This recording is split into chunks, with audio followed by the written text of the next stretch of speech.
So Mark, you are the mid-handicap tester. I am. And we've just tested the TaylorMade SIM Max. That's so if the you one. want to see that, guys, make sure you do head somewhere. I'll link it somewhere so you can Yeah. see it. We better test the SIM. We had. Let's do it. Let's do it now.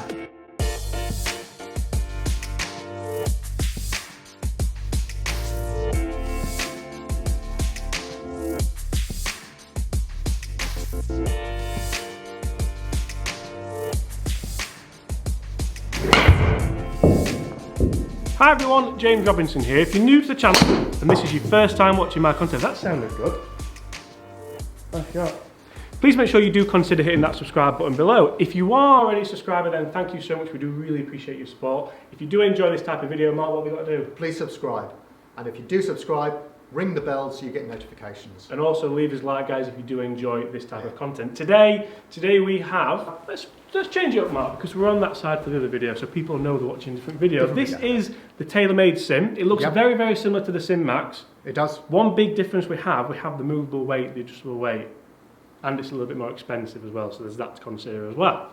Really? Mm-hmm. Wow. Because you've got the adjustability and things like that. Yeah. If you do want to see a full in-depth review of the TaylorMade SIM or the TaylorMade SIM Max, I have done those, they are on the channel already. So again, without poking Mark's eye out, I'll link it somewhere in the video. Yeah. Mark, you enjoyed the SIM Max? I did. Without any spoilers or anything like that. We are going to do a big comparison between them both as well. What's your initial impression on the SIM? So the SIM's kind of the big daddy, the expensive, all singing, all dancing, adjustable version. Well, the only thing that's noticeable is the movable weight that's on the base of the club.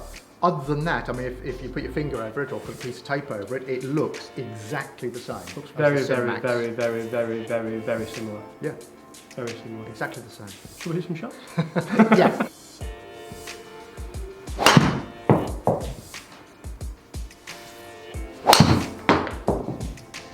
So Mark, you've hit a couple of shots without me jumping in and interrupting.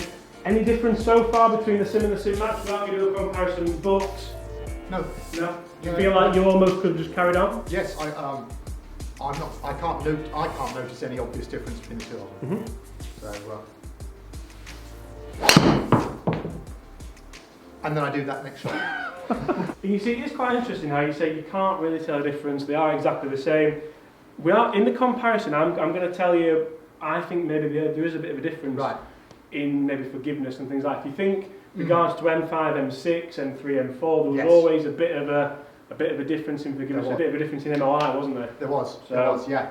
Yes, I mean, I knew I couldn't hit the M5. Yeah.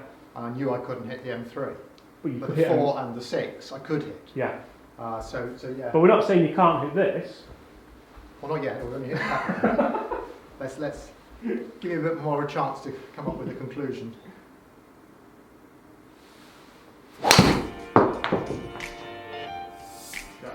I should probably say as well, Mark, we are gaming this in exactly the same shaft. Yeah. This is the Fujikura Ventus shaft, and we're gaming it in the same loft. It's set to 9 degrees. Yeah.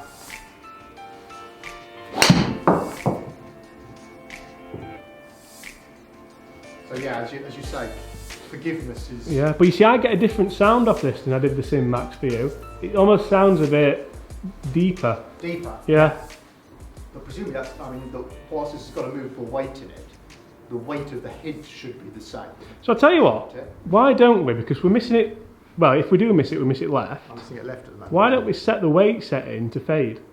Because that's what people are going to do, isn't it? If they're going to hit this drive, they're going to have a fit in. Generally, you're going to try and battle the ball flight, which is your... Well, yes. So should we move it? Yeah. Because you see, Mark, there's no point spending all that extra money, is there, if you're not going to actually use what it should be used for. So we're going to put it in its full fade setting. That's moving the weight out towards the toe. So you can see now that weight setting is set to full fade. There you go, Mark. Okay. And this is going to be interesting because I very, very, very rarely honestly see a huge difference in movable weights and things like this. I think if you were a machine, I'm not saying you're not a machine, but you're not a machine.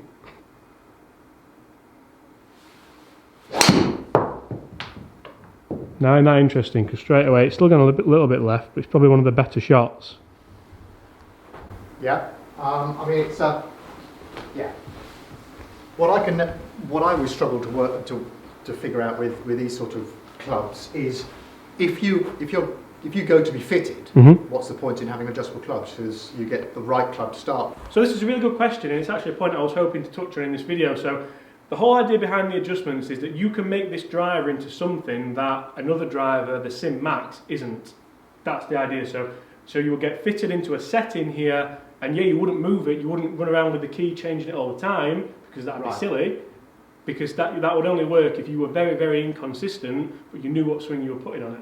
Whereas this is designed to help you set up to your specs, to your needs, to your requirements, then leave it at that. Right. Whereas a driver such as the Sim Max and any other unadjustable drivers, you kind of get what you're given.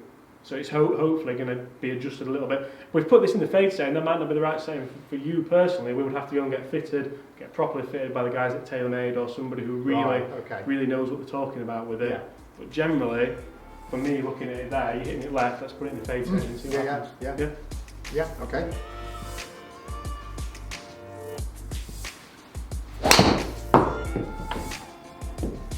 Nice. What's the first straight one? Yeah, that's a line ball potentially.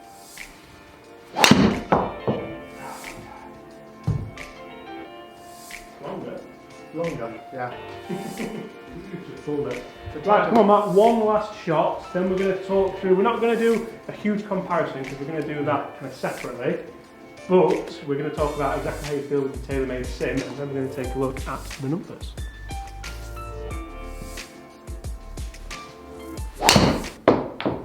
Definitely save the best for last. That is a glorious shot. Yeah, that's better. That's a beautiful golf shot. Interestingly, I'm going to ask you a question before we delve into any of this. Did you feel as though it went better once we moved the weight? Yes, probably it did. Yeah, I think we had the one bad shot, which we're human, we're golfers. That's obviously down to us, but then all of a sudden that starts to look a little bit better, doesn't it? I know we've got the left ones, but so before we take a look at the numbers, Mark, opinions on the TaylorMade Sim?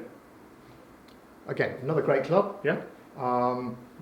We generally find ourselves saying that a lot, don't we? Another great club. We do. It's another great club. I mean, it's a great club. The question though is it good enough to move from what you've currently got? Exactly. And that's down to you and your swing and the fitting that you go to, sort of thing. Your budget, I suppose, as well. Yeah, and the budget is key to this.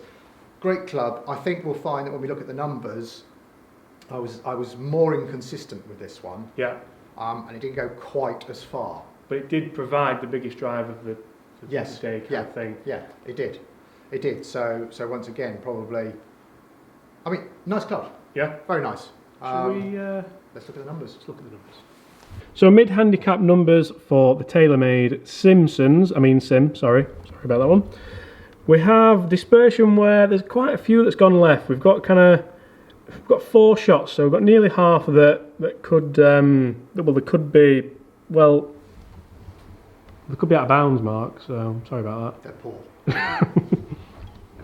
But we're definitely not blaming the driver for that, because after we changed the settings, I think actually you hit most in the fairway, which I'd be quite pleased with there. And this is one thing which I'd be kind of looking at and thinking, well, actually, could I get fitted in something that's going to help me hit more fairways? Because I'm really pleased we did move that setting now. We might do a full video on settings in that and in movable weighted drivers. Yeah. We've done it in the past, but let's see if they've progressed, let's see if they've moved on. What about the numbers in the TaylorMade Sim?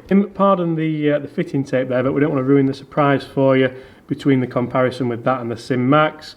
229, so if you have watched the Sim Max video, you can sort of work that out for yourself. But club speed of 97.2, ball speed 141.1, smash factor 145 and a spin of 3.8, which Mark's spinning high at the minute. Again, that's something we're going to work on this year. I've got to say actually that distance, there was one out there at kind of 254. There was one out there at 254, wasn't there? So that distance is probably a little bit masked by one particularly long one. So as a whole, how do you feel about this as a club, the TaylorMade Sim? If I was a slightly more... It's hard to not compare it, isn't it? If I was a more consistent player, I'd be very interested in it. Mm-hmm. Lovely club though it is, I don't think that I would consider this over and above my current driver. Okay, which is the Ping G410. The G410 that I've got in the bag at the moment. Yeah. Okay. But then I was fitted for it, so... So I think really the key message here is We like the adjustment factor of it, that's definitely helped. Yeah, that's definitely helped. a positive of the video and of the test. Should we go and get fitted maybe? I think a fitting would be... Yeah, guys, hit those comments below. Would you like to see a mid-handicap fitting of the brand new TaylorMade Sim range of drivers? And also, would you like to see a fitting of maybe the woods and things like that? Because the woods do look... The woods look very really good. good, I mean, they? I've still got the M6 3-wood in my bag. Yeah. And it's going beautifully. So, as I understand it, the Sim 3-wood is supposed to go... The V-steel. Remember that? V-steel. Yeah. So, Mark, thank you very much for your time. Thanks, James. Really appreciate it. Guys, we do hope you've enjoyed that. Sorry, I think I nearly broke your thumb then. I do hope you've enjoyed that. If you have, make sure you do hit that subscribe button below. Also, leave us a like if you enjoyed this content. Guys, what do you think of the TaylorMade Sim and the Sim Max? Make sure you stay tuned because tomorrow we are going to bring to you the big comparison of the TaylorMade Sim and of the Sim Max. I suppose apart from that, Mark, do we see tomorrow? Stay tuned.